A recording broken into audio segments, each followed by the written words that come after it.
नमस्कार. मराठी फ्लोर या यूट्यूब चॅनलवर आज तुमचं स्वागत करते. आजचा हा व्हिडिओ तुम्हाला आवडल्यास नक्कीच लाईक आणि सबस्क्राईब करा. आज आपण नवरात्र उत्सवाविषयी थोडं जाणून घेऊया. भारतात नवरात्र उत्सव हा सण खूप मोठ्या आनंदात आणि उत्साहात साजरा केला जातो. हा सण गणपती उत्सव झाल्यानंतर काही दिवसांनी येतो. नवरात्र या शब्दाचा अर्थ 9 रात्री असा आहे. हिंदू धर्मात या सणाला खूप महत्त्व आहे. तिथीप्रमाणे बघितलं तर नवरात्रचा काळ हा अश्विन शुद्ध प्रतिपदा ते नवमी इथपर्यंत असतो. आता आपण जाणून घेऊया शारदीय नवरात्र उत्सवाची माहिती, महत्त्व आणि पौराणिक कथा. अश्विन शुद्ध प्रतिपदेला घटस्थापना झाल्यास नवरात्र सुरू होते. हा उत्सव पुढे 9 दिवस असतो. पहिल्या दिवशी त्या घटात थोड्या अंतरावर धान्य पेरतात आणि त्यावर दररोज थोडे थोडे पाणी शिंपडतात. सप्तशती ग्रंथाचा पाठ सुरू करतात. घटापाशी अहोरात्र नंदादीप तेवत ठेवतात. घटावर दररोज फुलांची एक माळ टांगण्यात येते. काही ठिकाणी या घटावर टांगावयाच्या माळेमध्ये दररोज एकेका संख्येने वाढ केली जाते. अश्विन शुद्ध प्रतिपदेला देवीच्या देवळात किंवा कुळाचारानुसार घरातही घटस्थापना करतात. याच काळात नवमीपर्यंत देवीपुढे सप्तशतीचा पाठ करतात. अहोरात्र दिवे लावून देवीपुढे फुलांच्या माळा बांधतात. अश्विन शुद्ध पंचमीला काही लोक ललिता देवीची पूजा करतात. याच दिवसाला ललिता पंचमी असेही म्हणतात. आता आपण नवरात्रीची कथा ऐकूया. नवरात्र उत्सवाबद्दल एक पौराणिक कथा प्रसिद्ध आहे. महिषासूर नावाचा एक राक्षस होता. तो अतिशय शक्तिशाली आणि उन्मत्त बनला होता.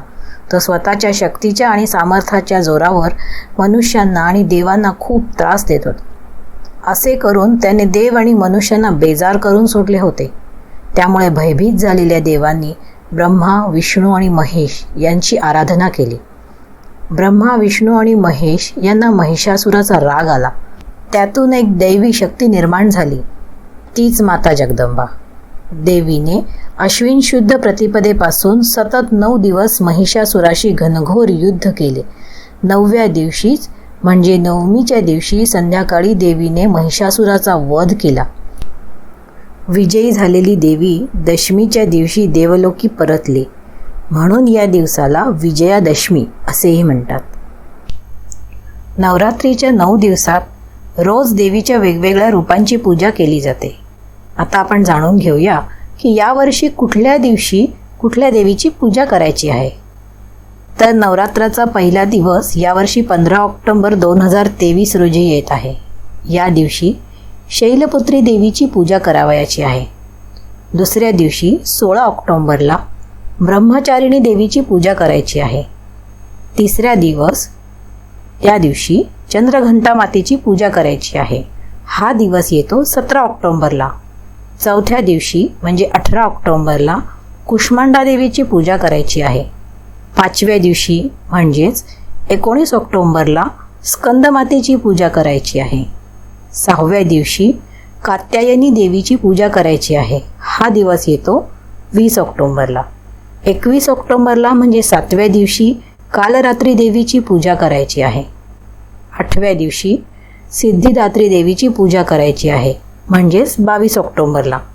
9व्या दिवशी 23 ऑक्टोबरला महागौरीची पूजा करायची आहे. त्यानंतर जो 10वा दिवस येईल त्या दिवशी दसरा साजरा केला जाईल. नवरात्रात प्रत्येक दिवशी ठराविक रंगाने सजावट केली जाते आणि स्त्रिया त्या रंगाचे कपडे परिधान करतात. यावर्षी नवरात्रात कुठल्या दिवशी कुठला रंग आहे हे याप्रमाणे आहे.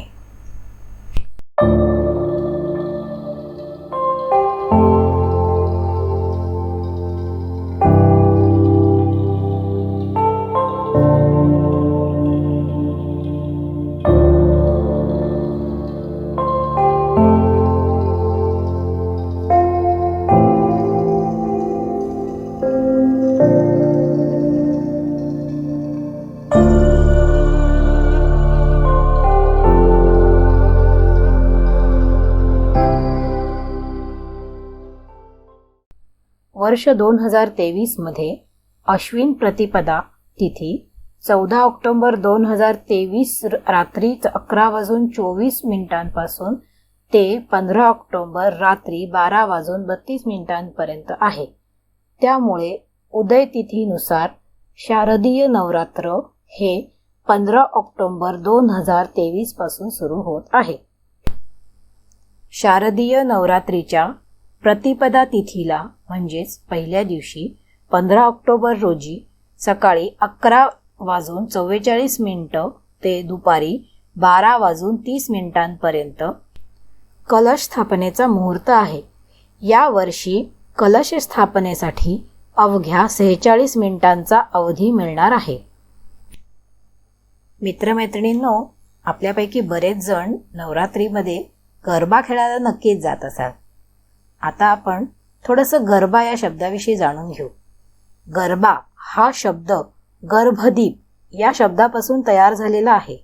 गर्भदीप म्हणजे एका मातीच्या माठामध्ये लहान लहान छिद्रे करून त्याच्या आत दिवा तेवत ठेवला जातो. त्याभोवती घेर करून स्त्रिया पारंपरिक नृत्य करतात. हे नृत्य देवीला प्रसन्न करण्यासाठी केले जाते अशी मान्यता आहे. याच नृत्यामध्ये गरबा करताना 3 टाळ्या वाजवण्याची प्रथा आहे. या 3 टाळ्या ब्रह्मा, विष्णू आणि महेश यांना समर्पित करून त्यांच्याविषयी भक्ती दाखवण्याची ही पद्धत आहे. पूर्वी फक्त स्त्रियाच गरबा करत असत. मात्र कालांतराने स्त्री आणि पुरुष सर्वच गरबा नृत्यामध्ये भाग घेतात आणि त्याचा आनंद घेतात. नवरात्रीचे 9 दिवस गरबा नृत्य केले जाते. टाळ्या आणि टिपऱ्या वाजवून गरबा केला जातो. गुजरातमध्ये नवरात्रीमध्ये गरबा खेळणे हा उत्सव खूप मोठ्या प्रमाणात साजरा केला जातो. या नृत्याचे तेथील लोकांना खूप आकर्षण आहे. गुजरातमध्ये सार्वजनिक ठिकाणी मोठ्या प्रमाणात हा उत्सव केला जातो. स्वातंत्र्याच्या आधी गरबा फक्त गुजरातमध्येच खेळला जायचा. नंतर भारतात हा उत्सव सगळीकडे साजरा केला जाऊ लागला. सार्वजनिक मंडळांतर्फे गरबा नृत्याचे आयोजन केले जाते.